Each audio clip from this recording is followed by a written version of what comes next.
नमस्कार दोस्तों, मैं रोहित मिश्रा आपके अपने परिवार ट्राई स्टार में स्वागत करता हूं। तो बच्चों, आज हम देखने वाले जो पासेस हमारे भारत में जो पासेस हैं, इंपॉर्टेंट पासेस यानी कि दर्रों की बात करेंगे।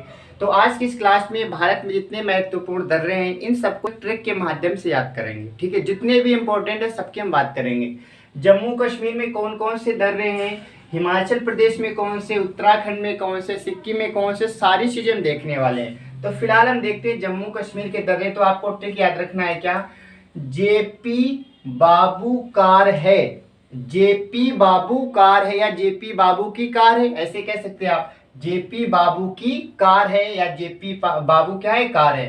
तो जे से याद रखना है जोजिला, पी से याद रखना पीर पंजाल, बा से याद रखना बुर्जिल, और इस बात से क्या याद रखना है आपको, बनिहाल दर्रा, और कार से काराकोरम दर्रा। फिर से एक बार देखेंगे, जेपी बाबू कार है तो जा से याद रखेंगे जे से जोजिला, पी से पीर पंजाल, बा से बुर्जिल दर्रा, और इस बू से याद रखना बनिहाल दर्रा, और कार से काराकोरम दर्रा। ये 5 महत्वपूर्ण दर्रे आप कहेंगे कहाँ पर है, जम्मू कश्मीर में। इसी प्रकार से हिमाचल की बात करेंगे।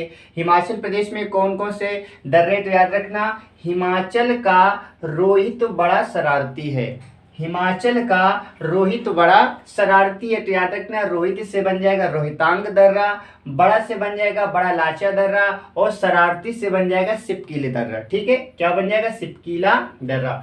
तो ये जम्मू कश्मीर के हो गए और ये हिमाचल प्रदेश के हो गए। ऐसे महत्वपूर्ण और भी हम देखने वाले, यानी कि आज की क्लास में दर्रों से संबंधित सारे क्वेश्चन हमको क्या करना है, देखना है। यानी कि इससे एक भी क्वेश्चन बाहर आपका नहीं आएगा। ठीक है, अब देख लेते हैं और कुछ महत्वपूर्ण।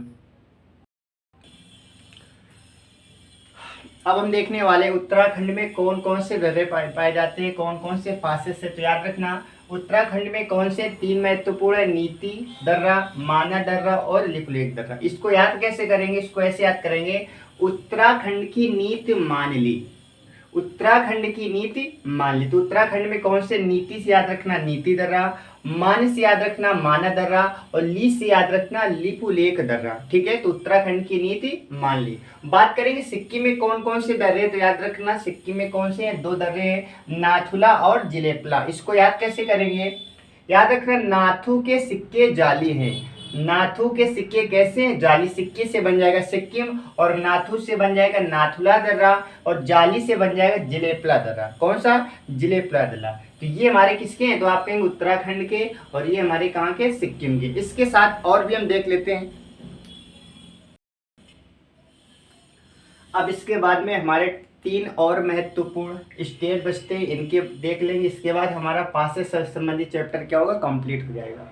अब हम देखने वाले अरुणाचल प्रदेश में कौन कौन से दर्रे। तो याद रखना अरुणाचल प्रदेश में 2 महत्वपूर्ण याद रखना है, बोमडिला और यांगयाप, बोमडिला और यांगयाप। इसको याद कैसे करेंगे, अरुण ने बो दिया, अरुण ने बो दिया, तो अरुण से बन जाएगा अरुणाचल प्रदेश, बो से याद रखना बोमडिला दर्रा, और दिया यानी कि या से याद रखना है यांगयाप दर्रा। इसके बाद देखेंगे 2 महत्वपूर्ण और, महाराष्ट्र में कौन कौन से दर्रे पूछा जाता है आपसे, तो थालघाट और भोरघाट, थालघाट और भोरघाट। ये कहाँ याद रखना है, महाराष्ट्र में याद रखना है। ठीक है, तो महाराष्ट्र में याद रखना है थालघाट और भोरघाट। इसके बाद में केरल की बात करें तो केरल में कौन सा दर्रा है, तो आपको याद रखना है पालघाट याद रखना है। ठीक है, केरल को कैसे याद करोगे, केरल को याद रखना करेला, और करेला में याद रखना पाल लग जाना। पाल का मतलब होता है फफूंदी लग जाना, फंजाई लग जाना। तो केरल से करेला, करेला में क्या लग गया, तो आप कहेंगे पाल लग गया, तो इसमें बन जाएगा पालघाट बन जाएगा। महाराष्ट्र की बात करें तो याद रखना महान राष्ट्र, जहां पर महान राष्ट्र यानी कि जो राष्ट्र कैसा होगा, महान होगा, वहां पर थाल का मतलब थाली भी कैसी होंगी, सोने की होंगी, और वहां की भोर भी कैसी होती है, भोर का मतलब होता है सुबह। ठीक है, तो महाराष्ट्र में याद रखना थालघाट और भोरघाट, केरल से करेला पालघाट, अरुणाचल प्रदेश से याद रखना अरुण ने बो दिया, तो बोमडिला दर्रा और यांगयाप दर्रा। ठीक है, तो कुल मिलाकर ये हमारे थे दर्रे, और दर्रे से क्वेश्चन जरूर पूछा जाता है, खास करके अगर हम पेट की बात करें इसमें, तो पेट में दे रखा है। पेट छोड़ो, भारत के जितने भी एग्जाम में अगर स्टैटिक जीके हर एक में आती है, स्टैटिक जीके में क्वेश्चन दर्रे से संबंधित क्वेश्चन जरूर पूछा जाता है। इतने कई सारे दर्रे होते हैं और इनके नाम कुछ अजीबोगरीब होते हैं, तो याद कर पाना थोड़ा सा मुश्किल होता है, लेकिन अगर इस ट्रिक के माध्यम से याद करेंगे तो ये काफ़ी लंबे समय तक हमारे मस्तिष्क में विद्यमान रहती है। ठीक है, तो तो इस प्रकार से इन दर्रों को क्या करना है, एक बार रिवीजन कर लेना है और आपको याद भी हो जाएंगे। ठीक है, तो चलिए अब मिलेंगे नेक्स्ट क्लास में, तब तक आप अच्छे से पढ़ते रहिए।